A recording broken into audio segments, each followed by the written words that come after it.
হাই friends, মই ৰং চেনেলত সম্প্ৰচাৰিত হৈ থকা বকুল ধাৰাবাহিকখনৰ আজিৰ খণ্ডটো চাবলৈ বহুত বেছি ভাল লাগিব।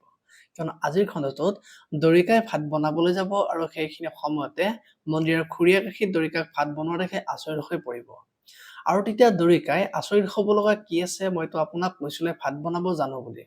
আৰু তেতিয়া মন্দিৰৰ খুৰীয়েকে তুমি ভাত নবনোৱা যে ইন্দ্ৰকে বনাই আৰু আজি ইন্দ্ৰক ক'ত গ'ল বুলি সুধিব। এতিয়া বৰ দৰিকাই ইন্দ্ৰ যে আদিৰ লগত আছে সেই কথাটো মন্দিৰৰ খুৰীয়েকক ক'ব নেকি, দেখিবলৈ পাব আজিৰ খণ্ডটো। ইফালে আকৌ মন্দিৰে অধীৰৰ ওচৰলৈ যাব আৰু তেতিয়া অধীৰে দেউতাই কিবা খালেনে বুলি সুধিব। আৰু তেতিয়া মন্দিৰাই দেউতাই একো খোৱা নাই, খং কৰি আছে, আদিৰ ভালৰ কথা চিন্তা কৰিছিল। আৰু আমিও এজনী ঘৰতৰা ছোৱালী বিচাৰিছিলো, কিন্তু আদিয়ে সেই ডক্তৰনীজনীকহে বিয়া পাতিলে। ৰাতিপুৱা ডিউটিলৈ যাব আৰু ৰাতি ডিউটিৰ পৰা আহি ইন্দ্ৰ ৰন্ধা ভাত খাই শুই যাব বুলি অধীৰৰ আগত ক'ব। আৰু তেতিয়া অধীৰে অদিতি যে এজনী ভাল ছোৱালী সেই কথাটো মন্দিৰক কোৱাত দেখিবলৈ পাব। আনফালে আকৌ মাক আজি আদিৰ দেউতাকৰ ওচৰলৈ যাব আৰু কালি যে আদি আহিব সেই কথাটো দেউতাকক ক'ব। আৰু তেতিয়া দেউতাকৰ বহুত বেছি খং উঠিব আৰু তাতকৈ মোৰ বেছি বেয়া লাগিছে দৰিকা আদি আৰু অধীৰে মোৰ বিৰোধিতা কৰিলে।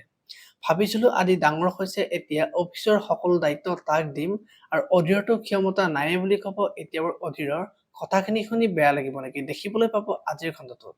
আপোনালোকে বকুল ধাৰাবাহিকখন চাই কেনেকুৱা পায় কমেন্ট কৰি জনাব। আৰু যদি আপোনালোকে এতিয়ালৈকে চেনেলটো ছাবস্ক্ৰাইব কৰা নাই তেতিয়াহ'লে চেনেলটো ছাবস্ক্ৰাইব কৰি বেল আইকনটো প্ৰেছ কৰি দিব। ধন্যবাদ।